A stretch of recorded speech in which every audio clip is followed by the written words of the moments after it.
Hello friends, இன்றைக்கி நம்ம சேனலில் நம்ம பார்க்க போகிறது ஒரு சூப்பரான காரசாரமான ஒரு ரெசிபி. அதாங்க சிக்கன் ஆசாரி வறுவல். இது வந்து எங்கள் ஊரில் ரொம்ப ஃபேமஸான ரெசிபிங்க. வாங்க இது எப்படி செய்கிறது அப்படிங்கிறத வீடியோவில் இன்றைக்கி பார்க்கலாம்.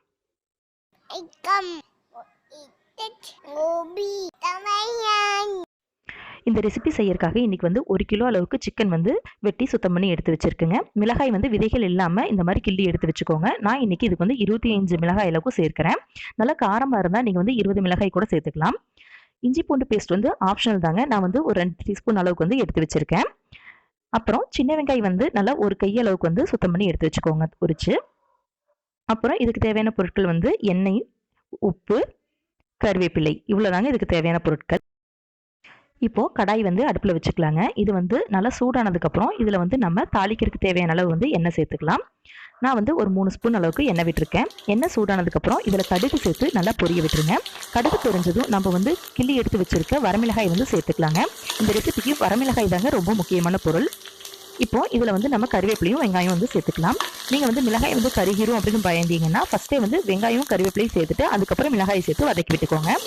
இப்போது இது வதங்கினதுக்கப்புறம் வெங்காயம் வந்து நல்லா வதங்கிடுச்சு பாருங்கள். இந்த டைமில் நம்ம வந்து இஞ்சி பூண்டு பேஸ்ட் வந்து சேர்த்துக்கலாம். இஞ்சி பூண்டு பேஸ்ட் வந்து இந்த ரெசிபிக்கு வந்து அவ்வளோ இம்பார்ட்டன்ஸ் கிடையாதுங்க. நீங்கள் வந்து உங்களுக்கு வந்து அந்த ஃப்ளேவர் பிடிக்கும் அப்படின்னா வந்து கொஞ்சம் சேர்த்துக்கலாம். லைட்டாக வந்து உங்களுக்கு லாஸ்ட்டில் வந்து ஒரு கிரேவி மாதிரி கொஞ்சமாக கிடைக்கும். அது வந்து டேஸ்ட் வந்து நல்லாயிருக்கும். அதுக்காக இன்றைக்கி வந்து நான் சேர்த்துருக்கேன். இப்போ இஞ்சி பூண்டு பேஸ்ட் வந்து நல்லா பச்சை வாடை போகிற அளவுக்கு நல்லா இந்த மாதிரி வதக்கி விட்டுருங்க. இப்போது இஞ்சி பூண்டு பேஸ்ட் நல்லா பச்சை வாடை போய் சுருண்டு வந்ததுக்கப்புறம் தாங்க நீங்கள் வந்து சிக்கன் சேர்க்கணும். பச்சை வாடை போகிறதுக்கு முன்னாடியே வந்து சேர்த்துறாதீங்க. நல்லா லோ ஃப்ளேமில் வச்சுட்டு வதக்கி விட்டுக்கோங்க. இஞ்சி பூண்டு பேஸ்ட் சேர்த்ததுக்கப்புறம் லைட்டாக அடிப்பிடிக்கும். இப்போ பாருங்கள், நல்லா வந்து இஞ்சி பூண்டு பேஸ்ட் வந்து சுருண்டு வந்துருச்சு. நீங்கள் வந்து இந்தளவுக்கு கூட வேணும்னு அவசியம் இல்லை. அந்த பச்சை வாடை போனதுக்கப்புறம் நீங்கள் வந்து சிக்கன் சேர்த்துக்கலாம். இப்போது எடுத்து வச்சுருக்க 1 கிலோ சிக்கனையும் வந்து உள்ளே சேர்த்தாச்சுங்க. இப்போ இதை வந்து லைட்டாக வந்து கலந்து விட்டுடலாம். கலந்து விட்டுட்டு இதுக்கு வந்து நம்ம உப்பு, மஞ்சள் தூளும் சேர்த்துக்கலாங்க. ஃபஸ்ட் வந்து இது வந்து நல்லா கலந்து விடுங்க. அந்த இஞ்சி பூண்டு பேஸ்ட் வந்து இது கூட நல்லா மிக்ஸ் ஆகணும். இப்போ இந்த மசாலாலாம் லைட்டாக மிக்ஸ் ஆனதுக்கப்புறம் இதில் வந்து நம்ம மஞ்சள் தூளும் கூடவே வந்து கொஞ்சமாக வந்து இதுக்கு தேவையான அளவு உப்பும் வந்து சேர்த்துக்கலாங்க. இப்போது இதெல்லாம் வந்து நல்லா கலந்து விட்டுருங்க. நம்மளுக்கு வந்து சிக்கனோட கலர் வந்து மாறிட்டு லைட்டாக வந்து எல்லோ கலரில் கிடைக்கும். அதாவது இப்போ வந்து பச்சையாக இருக்க சிக்கன் வந்து நம்மளுக்கு வந்து நல்லா வதங்கி வருங்க. அதுக்கப்புறம் நம்ம வந்து தண்ணி ஊற்றி வேக வச்சுக்கலாம். அது வரைக்கும் இதை வந்து லைட்டாக வந்து வதக்கி விடுங்க. ஒரு 2லேருந்து 3 நிமிஷம் வதக்கி விட்டால் போதுமானதுங்க. உங்களுக்கு வந்து கலர் சேஞ்ச் ஆனது நல்லாவே தெரியும் லைட்டாக வதக்கி விட்டதுக்கப்புறம். பாருங்கள் எந்த அளவுக்கு வந்து மாறிடுச்சுன்னு. இப்படி மாறினதுக்கப்புறம் தான் நம்ம வந்து தண்ணி ஊற்றி வேக வைக்கணும். நம்ம வந்து ஃபஸ்ட்டே தண்ணி ஊற்றிட்டா சிக்கனில் வந்து லைட்டாக வந்து அந்த கவுச்சி வாடை மாதிரி வருங்க. அதனால் ஃபஸ்ட்டே வந்து தண்ணி ஊற்றிடாதீங்க. இப்போது சிக்கன் நல்லா வதங்கினதுக்கப்புறம் இது வேகிறதுக்கு தேவையான அளவு தண்ணி விட்டுக்கலாம். நான் வந்து நாட்டுக்கோழி எடுத்துருக்கிறதுனால தண்ணி வந்து கொஞ்சம் அதிகமாக தேவைப்படுங்க வேகிறதுக்கு. நீங்கள் வந்து பிராய்லரில் செய்கிறீங்க அப்படின்னா அதுக்கு தேவையான அளவு குறைவான அளவு வந்து தண்ணி விட்டுக்கோங்க.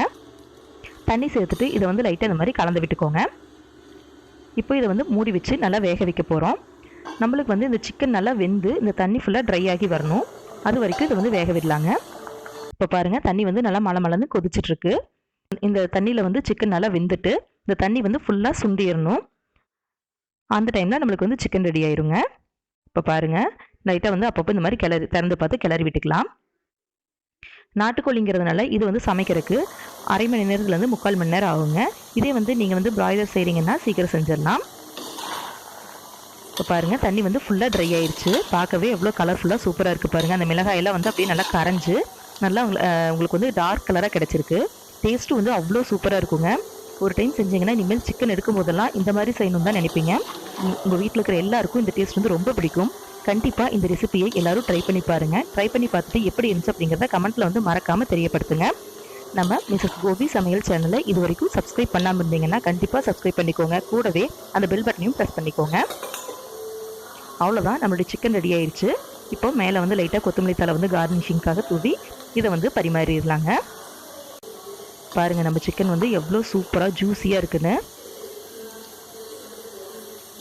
இந்த ரெசிபி வந்து கண்டிப்பாக ஒரு டைம் செஞ்சு கொடுத்தீங்கன்னா திரும்ப இன்னொரு டைம் சிக்கன் எடுக்கும் போதெல்லாம் வீட்டில் இருக்கவங்க இந்த மாதிரி செய்ய சொல்லி தான் கேட்பாங்க.